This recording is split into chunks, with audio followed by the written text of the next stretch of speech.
Las catacumbas de Azore fueron testigos del hallazgo, nada rimbombante por cierto, de una esfera de piedra, al parecer delicadamente tallada con una técnica egipcia antigua. Pero de ahí no pasaba.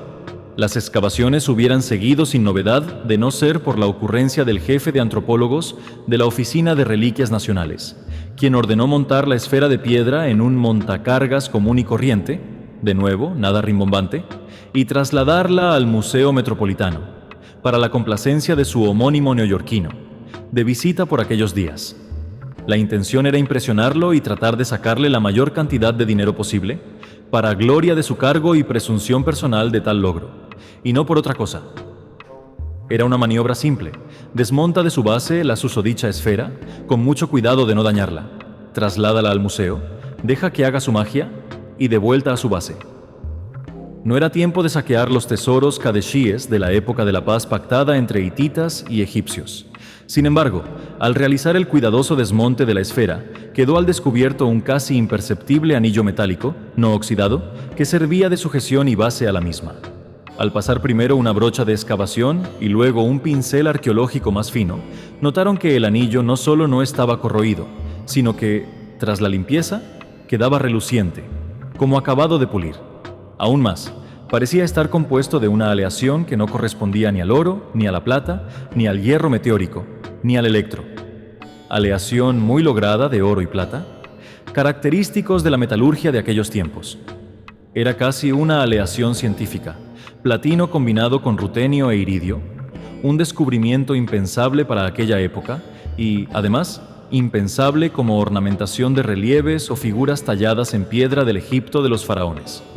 Lograron descubrir también 5 huellas dactilares a cada lado y sobre el anillo metálico, finamente esculpidas, grabadas o acaso fundidas, a juzgar por la delicadeza de su trazo. Por su disposición, de pulgar a meñique, vistas de frente, en formación de pronaos, solo había una forma de hacer coincidir las yemas de los dedos de ambas manos de un hombre adulto frente al pedestal de la esfera, con los brazos cruzados. La mano izquierda debía colocarse en el borde derecho del anillo y la derecha en el izquierdo. Y, al así intentarlo, el cuerpo de quien lo hacía se curvaba hacia el centro del cuenco, antes depositario y sostén de la parte inferior de la esfera, cualquiera que ésta fuera. Y es que la esfera estaba tallada, sí, pero no grabada, y por ende no tenía posición fija alguna.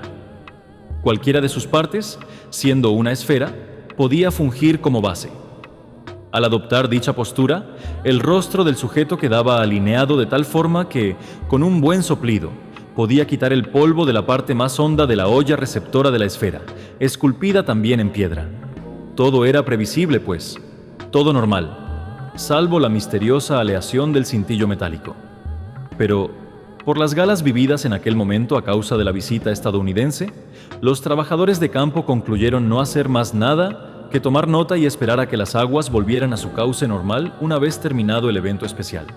El equipo de vigilancia normal consistía en una patrulla gubernamental del servicio policiaco que mantenía prudente distancia del lugar de trabajo para no meterse en problemas ni controversias y acabar sirviendo de mandaderos como ya alguna vez había sucedido, y un par de arqueólogos de guardia dentro del edificio de las catacumbas resguardados en una casa de campaña hermética por 2 razones fundamentales: no contaminar la escena arqueológica y protegerse de todo tipo de insectos o alimañas peligrosas, como escorpiones, arañas o incluso serpientes.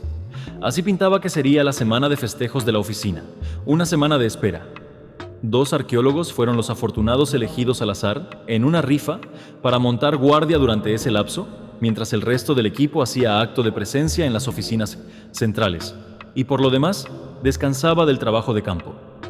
Sisu y Emonetep fueron, pues, los felices agraciados para tal tarea, y, sin más remedio, se dispusieron a pasar esa semanita como guardianes del misterio anillado recién descubierto.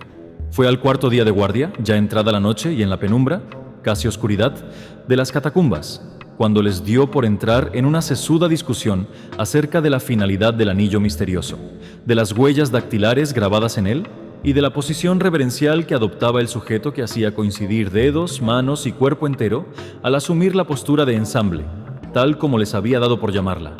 Entre la plática y las suposiciones, completamente entusiasmados, salieron de la casa de campaña para ir a perorar directamente sobre el objeto de estudio. La tentación era demasiada. Lo tenían prácticamente al alcance de la mano. Adoptando por turnos la ya descrita posición de ensamble y discutiendo sus múltiples teorías personales, distintas las unas de las otras, fue que, por el esfuerzo o por el alegato, resoplaron de más en el centro de la hendidura cóncava ya mencionada. Entonces descubrieron algo que los paralizó de asombro: un fino orificio, casi quirúrgico, situado en el mismísimo centro. ¿Y cómo lo notaron en tal oscuridad? Porque tenía luz. Esa, exactamente esa, era la única manera de advertir semejante asombro. Un fuerte resoplido, la posición correcta de ensamble y la total oscuridad circundante.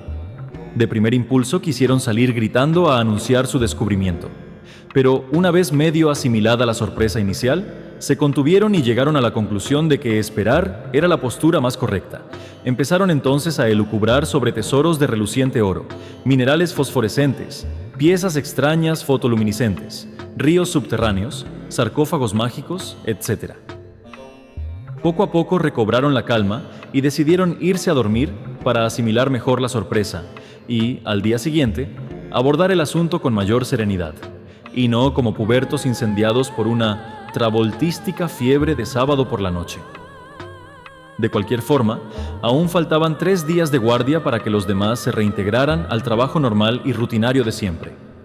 Durmieron más de la cuenta. Después del episodio nocturno, sus reservas de energía habían bajado considerablemente.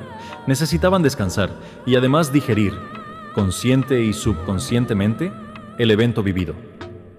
Una vez despacharon de mala gana a los guardias que, religiosamente, se reportaban al amanecer, decidieron seguir en brazos de Morfeo un ratito más. Y así llegó el mediodía, ante lo cual saltaron de sus camastros como si hubieran cometido una travesura considerable y esperaran el regaño de mamá. Paradójicamente, se dedicaron a las actividades de rutina sin cruzar palabra alguna sobre lo acontecido la noche anterior. Revisaron, programaron, recondujeron, inspeccionaron, calibraron, dispusieron, acomodaron, limpiaron, comieron, se reportaron. Todo esto sin cruzar palabra alguna sobre el elefante en la sala. No se atrevían, así de sencillo. Pero llegó la noche y después de cenar, ya más relajados, se miraron por primera vez a los ojos y les fue imposible seguir evitando el tema. Y, como niños dispuestos al encuentro del baúl de los tesoros, abordaron el asunto y brincaron sobre él. Además, curiosamente, se habían allegado todos los utensilios que consideraron imprescindibles para ese momento durante el día y los tenían dispuestos y en regla para utilizarlos. Hicieron barridos visuales, termoscópicos y sonoros. Anotaron valores y datos. Hicieron de todo, pero no se atrevieron a volver a adoptar la posición de ensamble, que fue con la cual descubrieron el prodigio, hasta que por fin tuvieron que enfrentarlo y resolvieron hacerlo por turnos, una vez cada uno. Empezó Sisu, y lo hizo con tal delicadeza que solamente pudo volver a captar con sus ojos el ínfimo resplandor lumínico, extraño y falto de coherencia, que subyacía en el ya citado quirúrgico hoyuelo. Llegó el turno de Emonetep, y al percibir el temor, casi reverencia, con que lo había hecho su compañero, él, con gesto enérgico y decidido, se abalanzó para adoptar la posición, y tal fue la fuerza que imprimió, que activó el mecanismo. Ante sus ojos, la parte cóncava donde descansaba la esfera cedió y, al hacerlo, se abrió el portal. Conmocionados, trataron de corregir, pero no había nada que pudieran hacer para detener el funcionamiento del mecanismo que, por lo demás, no lo era.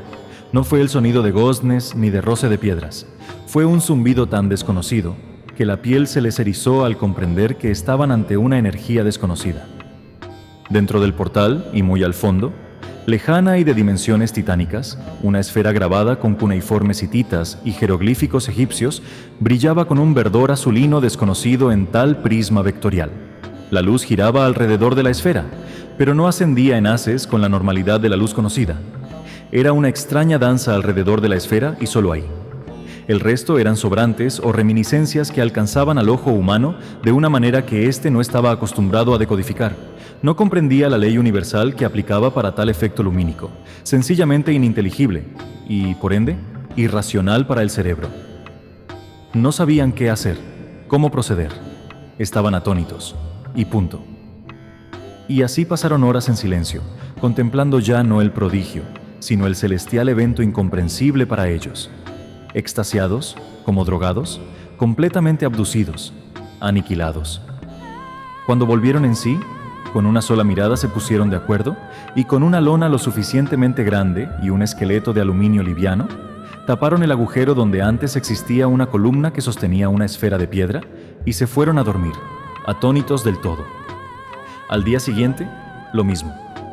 Las mismas actividades, la misma forma distante con los guardias que iban a presentárseles, y ocuparon sus horas en no pensar en absoluto en lo que para ellos ya significaba el portal a una dimensión desconocida para la inteligencia humana. Pero llegó la noche y con ella, la hora del portento, del excepcional fenómeno ya no tanto inexplicable, que lo era, sino más bien inaudito. Cenaron en silencio y reposaron, tomándose todo el tiempo del mundo. El nerviosismo y el miedo eran evidentes, y después, con una actitud automática y una determinación cuasi robótica, retiraron la lona, el esqueleto de aluminio, y se asomaron, ajena a todo, al tiempo y al sentido de la realidad mismo. La esfera imperturbable seguía tal cual como la habían descubierto, y la luz girando a su alrededor. Ya tenían todo dispuesto y esto sin haberlo planeado siquiera. El cable y la cámara. Y, sin dudarlo ni un segundo, hicieron los preparativos y conexiones precisas y comenzaron a bajarla para grabar todo lo que pudieran desde tal distancia. Era muy hondo, era abismal, era mentalmente perturbador.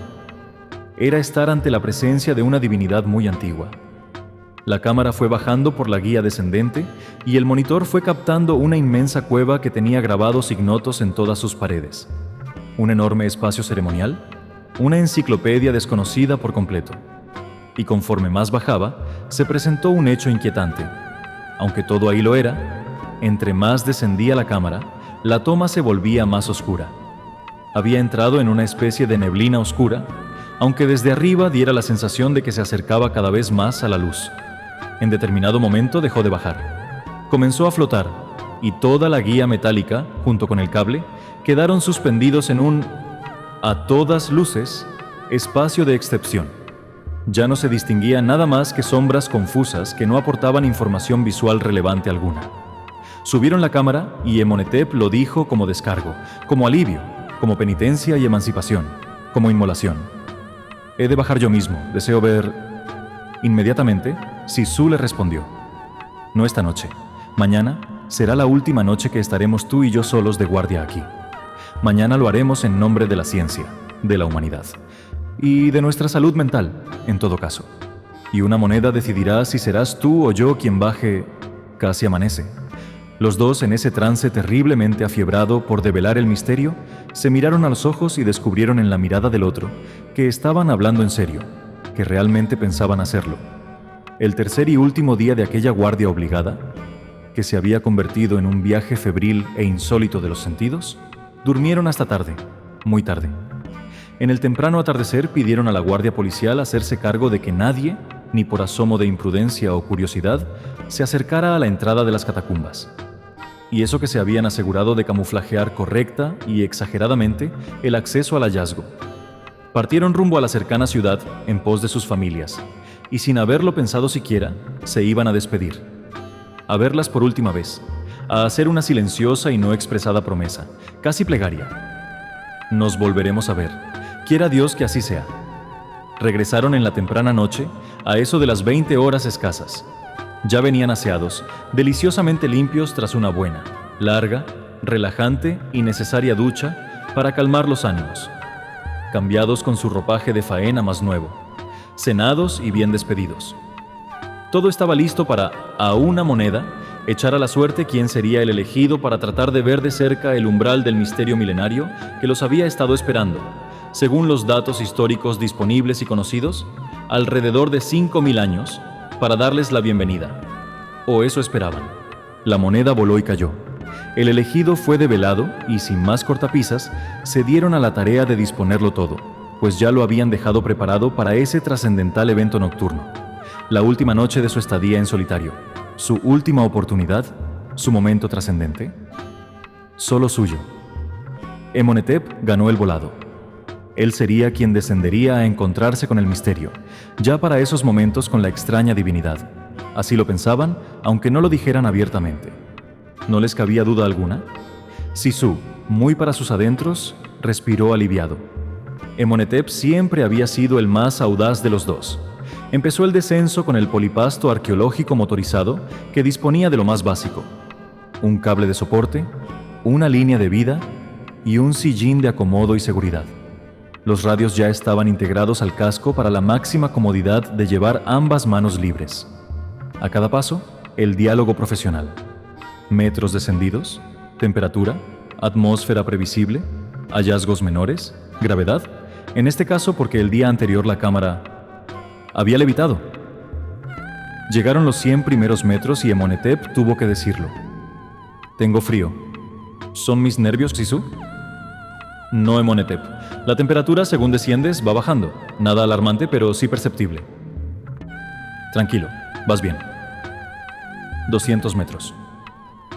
Comenzaba la zona brumosa, de oscuridad luminosa. Una paradoja total para los sentidos físicos, más todavía no de excepción gravitatoria. Por ello mismo, dejaron de verse a simple vista.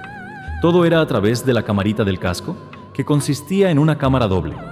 Una panorámica para observar el entorno del portador y otra, más pequeñita y lateral, solo para observar el rostro del ocupante. Llegas a la zona de invisibilidad. ¿Cómo vas, Emonetep? ¿Ya estoy en esa zona, Sisu? Ya, amigo. Tranquilo, sabíamos que pasarías por ahí. No es eso. Es que... Déjalo, así está bien. Nunca, Emonetep. Por precisión histórica, y desde luego por seguridad, tienes que decírmelo todo. Debe quedar registrado en la grabación. Es que aquí no está oscuro. Está cada vez más claro, más frío y más límpido, como si, en lugar de bajar, estuviera escalando una montaña. Ya sé, Sisu, es ilógico, pero es lo que está sucediendo, al menos que todos mis sentidos me estén engañando. ¿Y todos a la vez? La voz de Sisu, al contrario de emocional, se escuchó técnica, distante, profesional. Recibido. 300 metros, y los aparatos de medición dejaron de transmitir. Las cámaras igual. Parpadeaban enloquecidos los digitales y las agujas de los análogos daban bandazos sin concierto alguno. Resultado, solo la comunicación radial verbal seguía consistente hasta el momento. Paupérrima en extremo para la importancia del caso, y vaya que lo era, pero consistente al fin y al cabo. Casi siempre, en el umbral del descubrimiento a través de la historia humana, el hombre rara vez se detiene. En la mayoría de los casos, avanza. 400 metros, Emonetep. Estás en la zona de flotación gravitatoria. Enterado, Sisu, se antojan 100 metros más y estaré arribando a la zona donde la luz gira alrededor de la esfera. Me siento más ligero, pero sigo bajando. La levitación no se ha presentado. ¿Hasta ahorita? ¿Recibido? Sisu. La luz se ha detenido en su giro. Intempestivamente. Parece haberse percatado de mi presencia. Profundidad, por favor. 525 metros, Emonetep. ¿Cuánto te falta para llegar a la esfera? ¿Cuánto? Se antoja cada vez más lejana. Unos 800 metros, quizás. A lo mejor más. Quiero decir que me faltarán unos 300 metros para alcanzarla. El entorno se ha enrarecido de forma muy evidente, muy extraña. Sisu... Siento que estoy sumergido en agua, en algo líquido, pero evidentemente estoy suspendido en el aire. Tranquilo, amigo, por favor. Trata de recuperar la calma y respira hondo. No quiero que vayas a hiperventilar. Sisu... Sigo bajando. ¿Cuánto? Amigo, ¿cómo estás? ¿Cómo te encuentras? ¿Cuánto, Sisu? Tranquilo, Emonetep, por favor. Toma con calma esto que te voy a informar. Por eso te pregunto, ¿cómo te sientes? ¿Cómo estás? Ya dímelo de una buena vez, Sisu... Por favor. El motor del polipasto se detuvo a los 638 metros y el cable de soporte, tanto como la línea de vida, perdieron tensión, amigo. Como si no estuvieran sosteniéndote. Sosteniendo nada en lo absoluto. Tú, ¿dónde estás? ¿Cómo estás? ¿Cómo te sientes? Bajando todavía, Sisu. No me digas eso. Eso está fuera de toda realidad. Te voy a empezar a subir, aunque sea manualmente con la manivela mecánica. Emonetep, ¿Me escuchas? Emonetep. Intermitencia y palabras entrecortadas. Emonetep, por el amor de Dios. Emonetep. Intermitencia y palabras entrecortadas. Acciona el botón de pánico si me recibes, Emonetep. Intermitencia y palabras entrecortadas. De repente, Sisu, la esfera, está llena de estrellas. Intermitencia total. Ruido blanco. Nulidad radial. Al día siguiente, las catacumbas de Azore despertaron con una terrible noticia. Un fallo estructural en la cantera había cedido y un derrumbe masivo había tenido lugar. Lo más enigmático era que los policías, vigilantes de guardia, no se habían percatado del hecho. Según su versión, no se había sentido ni el más ligero cimbrado ni nada parecido. Todo había estado en silencio durante toda la noche, como era común y corriente en las catacumbas. Ningún estruendo, ni un solo ruido fuerte, nada fuera de lo normal. El equipo de arqueólogos, estupefacto, comentaría tiempo después del shock mediático inicial que la parte que sufrió el derrumbe había sido datada y barrida con sensores de grado tectónico, y se había concluido que era suelo de roca firme por lo menos en 500 metros de profundidad.